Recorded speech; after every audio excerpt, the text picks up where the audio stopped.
Tonight, 2 people are dead after a multi-car crash near Pearson Airport. The victims were pulled from this wreckage. The building evacuated due to a gas leak. Police are now trying to determine just what happened. Plus, basically said that we all had to get out. You have whatever you can take and you have to leave. Numerous arrests after city staff and police move in to forcibly evict people living in an encampment in Alexandra Park. And it's really crazy to see this many people here. I didn't think that many people were going to show up. For the first time since the start of the pandemic, Muslims in the GTA are celebrating the holiday of Eid together. Good evening, I'm Kelda Yoon. 2 people are dead after a horrific crash near Pearson Airport involving multiple vehicles that left behind a trail of destruction. As Greg Ross reports, police are now working to determine exactly what happened. You can see the damage caused by a car crashing into the side of this building that houses a company called Everlast. It appears to have taken another parked car in with it. Not too far away, a third vehicle that was also involved, it hit a light pole, breaking that light pole in 2 at its base, and nearly the entire top portion of that van has been sheared off.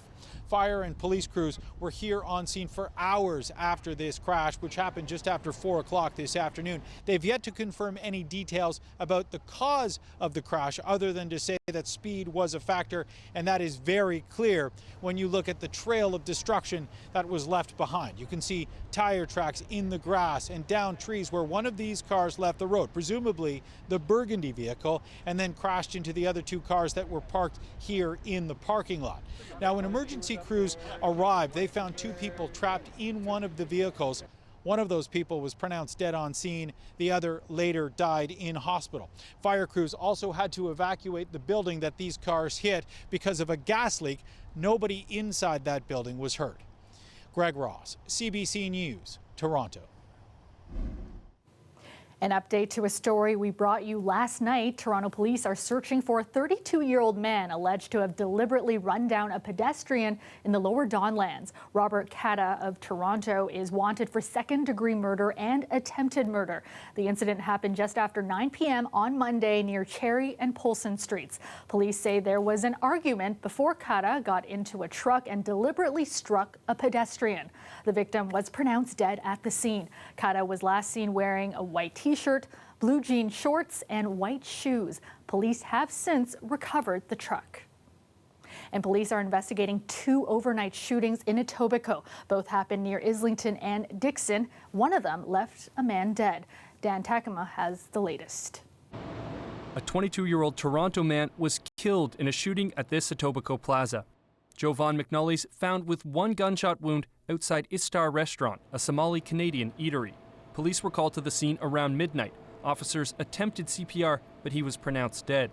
Mohammed Osman parked his car nearby just a few hours earlier. Could be me, could be anybody else who was around here at the time. Today, Istar was busy with customers. This is very early on in the investigation. Toronto Police Superintendent Ron Taverner was among those who visited the plaza and said he came to show solidarity. It is a sad day. It's Eid today. The community is grieving. Obviously, this is a very sad situation for everybody, and we're here just to support the community. Alex Mohammed came to celebrate with his friends and family. Today is the biggest celebration Muslim day. So this is like our house, so we come to gathering with my friends and family. I feel shocked, you know. It is our celebration. When I see this, it is kind of like shocked, yeah. Police are also investigating another shooting just a few blocks away off Islington. A man in his late 20s was shot and bullets flew into the walls of 2 apartment units. That happened around 3 a.m. Police were on scene gathering evidence today, but Taverner says it's too early to know if the shootings are related. Obviously, that is part of all of the investigation. I mean, just the proximity, the time frame, all those things.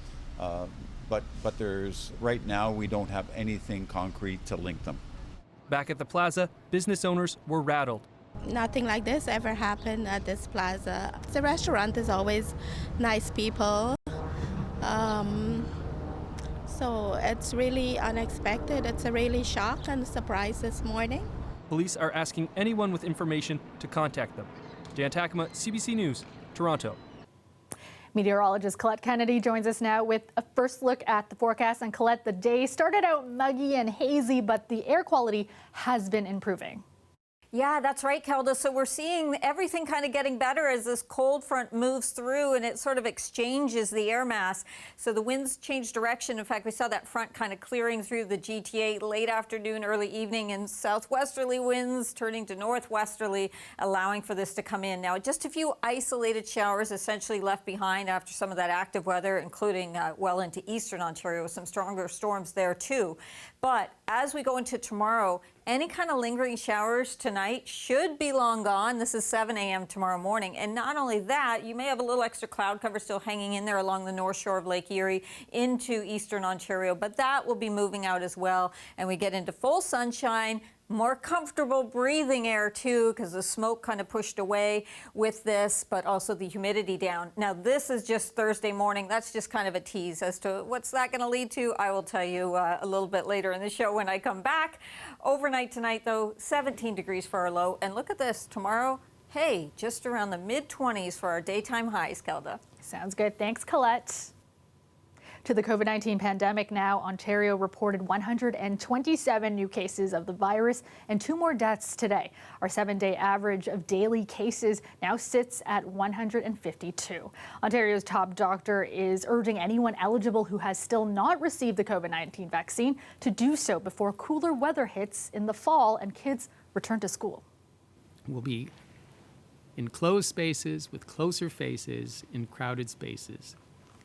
So our risk will be going up very shortly.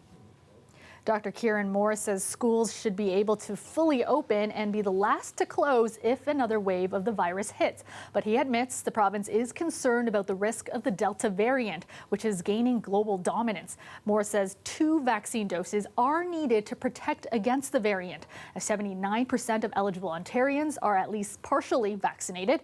62% are now fully immunized. 9 people were arrested as city staff and police moved in to forcibly evict people from a homeless encampment in Alexandra Park. The city says the residents were given trespass notices last month. Today, supporters and people who lost their homes protested the clearing. Our Talia Ricci reports. Dozens of police, security, and city officials tore down tents that people in Alexandra Park called home. Those who were forced to leave today are angry. This is totally unnecessary. We were slowly moving out of the park gradually. Some of us were taking hotels, some of us were found housing, which was a miracle. The city said around 26 people were living there. After the fences went up a few blocks away, people who were evicted and their supporters gathered for a small protest.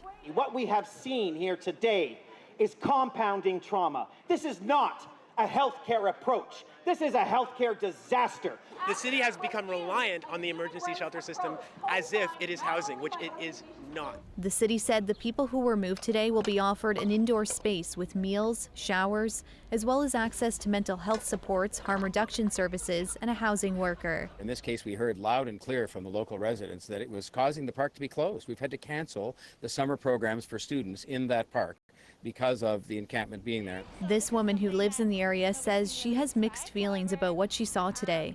Throughout the summer, it's been a little difficult because we've kind of lost this space where we can be outdoors. Like, I play with my daughter outside, we play baseball, we go swimming. Just passing by it, it is a little extreme to what they're doing. A lot of security, a lot of cops. About a month ago, police and the city forced people out of a similar encampment in Trinity Bellwoods Park. That led to a standoff between police and community members. The mayor maintained his stance on encampments today. It's just a fact that the encampments are unsafe, they're unhealthy, and they're illegal. Domenico Sexita argues that shelters aren't safe either. He wonders what will happen next. Where are they going to go? What are they going to do? The shelters are overloaded. The hotels are all overloaded. Okay, they're unsafe. I know several people that have died in both. Now, unlike the Bellwoods clearing, reporters today, for the most part, were barred from even entering the park. Toronto police said a photojournalist was detained by city security guards after refusing multiple requests to leave the park. No charges were laid in that case. The city says Alexandra Park, its pool, and community garden will remain closed for the rest of the day. They haven't confirmed when it will reopen. Talia Ricci, CBC News, Toronto. The City of Toronto says 11 people who were living in Alexandra Park accepted a referral to either a shelter or a hotel program. 15 others declined.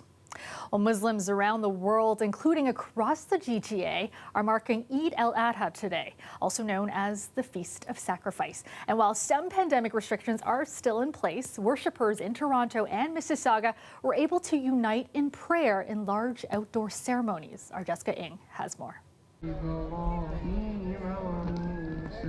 A breath of fresh air. That's how some of the 6,000 Muslims at Ontario Place describe this Eid festival against the backdrop of hazy downtown Toronto.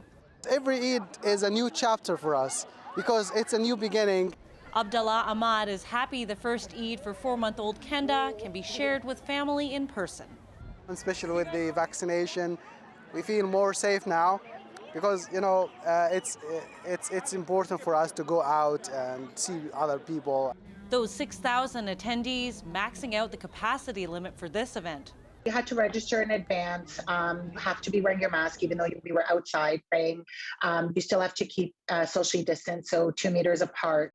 Eid al-Adha is known as the Festival of the Sacrifice or the Greater Eid. The location of this celebration moves each year, but people attending today say because of the pandemic, it feels completely different from years past. It's really crazy to see this many people here.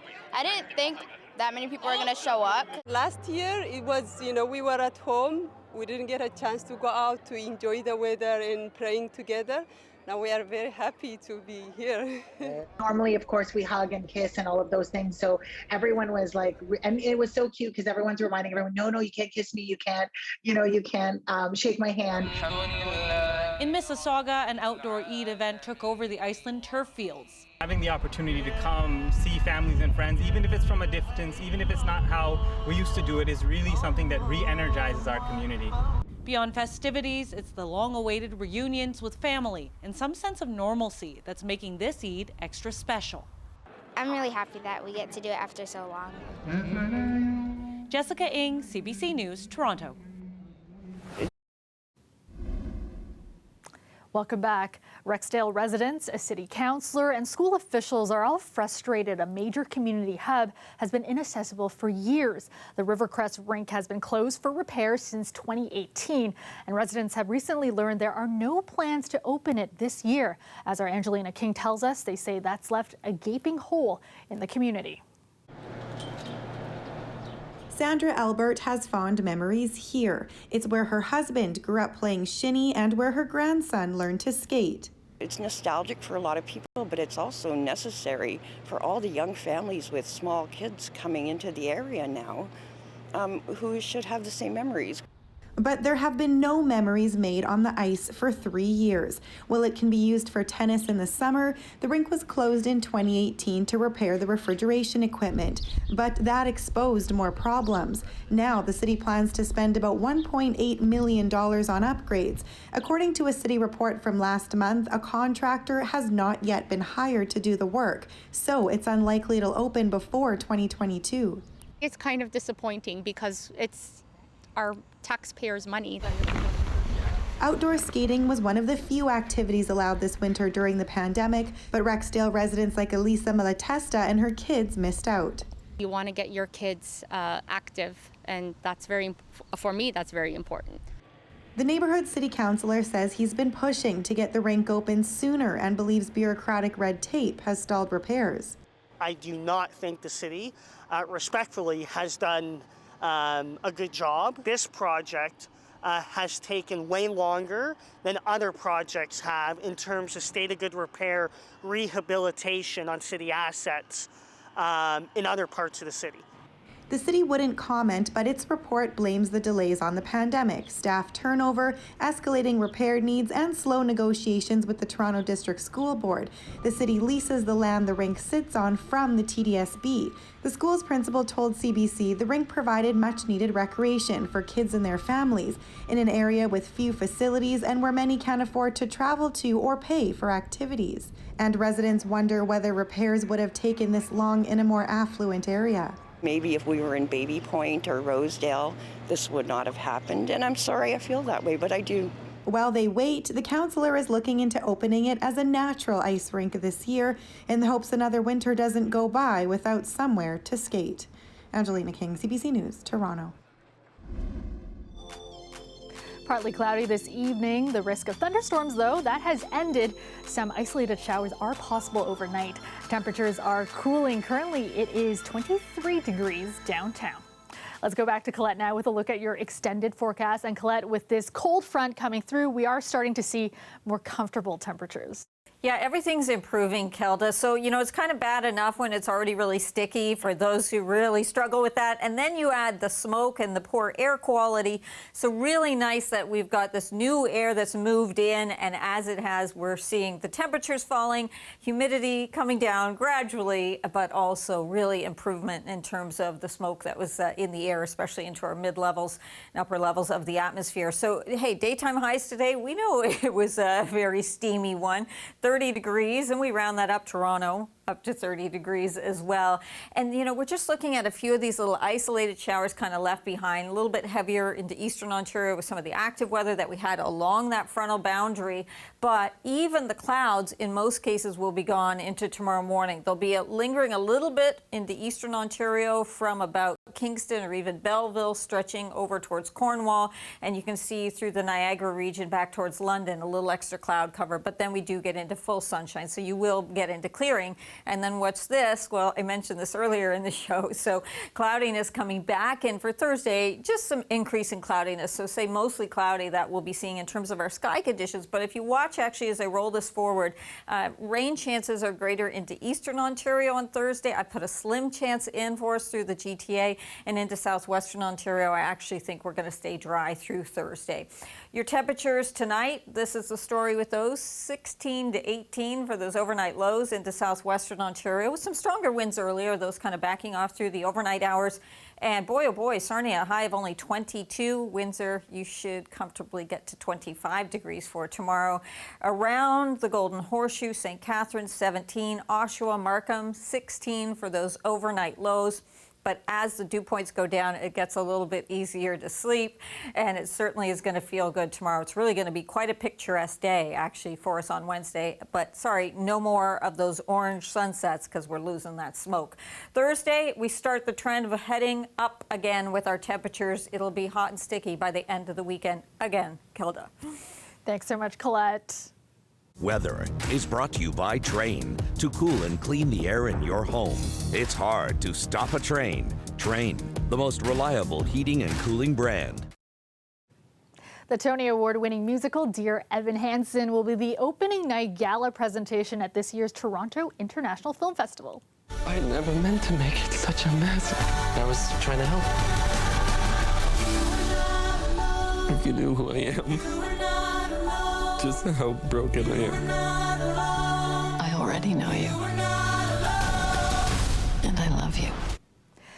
The film tells the story of a high school senior with debilitating anxiety who is propelled into a journey of self-discovery. It stars Ben Platt, Amy Adams, and Julianne Moore, and screens September 9th at Roy Thompson Hall. Also playing at this year's gala presentation is the film adaptation of Clifford the Big Red Dog, based on the popular kids TV show that aired in 2000. You can check out the full list of opening and closing night films on TIFF's website.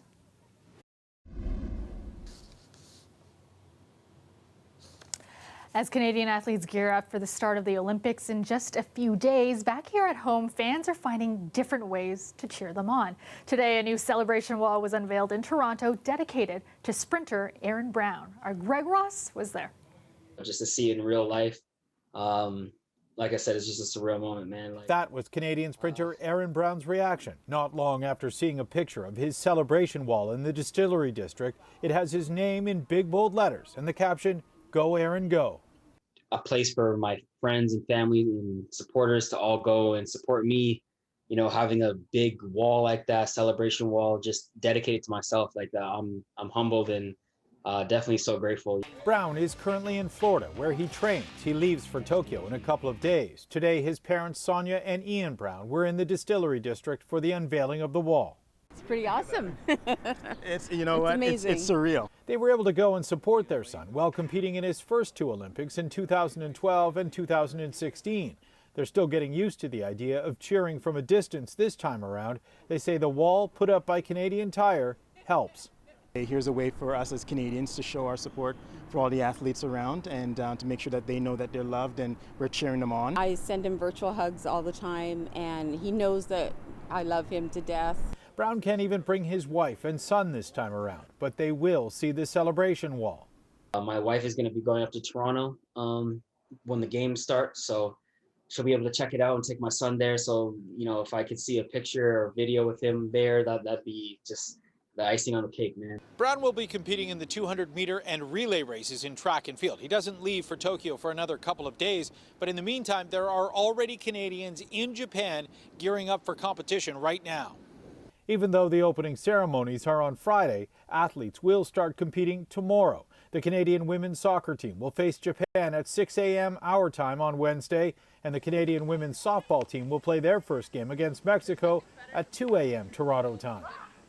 Our whole team, including me, has this calm excitement. So we're ready. We've been preparing, obviously, with the pandemic. It's gone on for a long time, and we're kind of like racehorses going up to the gates right now. We're ready. Greg Ross, CBC News, Toronto. And you can catch all the action at cbc.ca/Tokyo 2020. And be sure to tune in this Friday for the opening ceremony. Live coverage begins at 6:30 a.m., hosted by Adrian Arsenault and Scott Russell. You can catch that right here on CBC, CBC News Network, and CBC Gem. And that is our show for you tonight. Thank you so much for watching. Dwight Drummond has your next local newscast tomorrow at 6. I will see you back here tomorrow night at 11. Have a great night, everyone.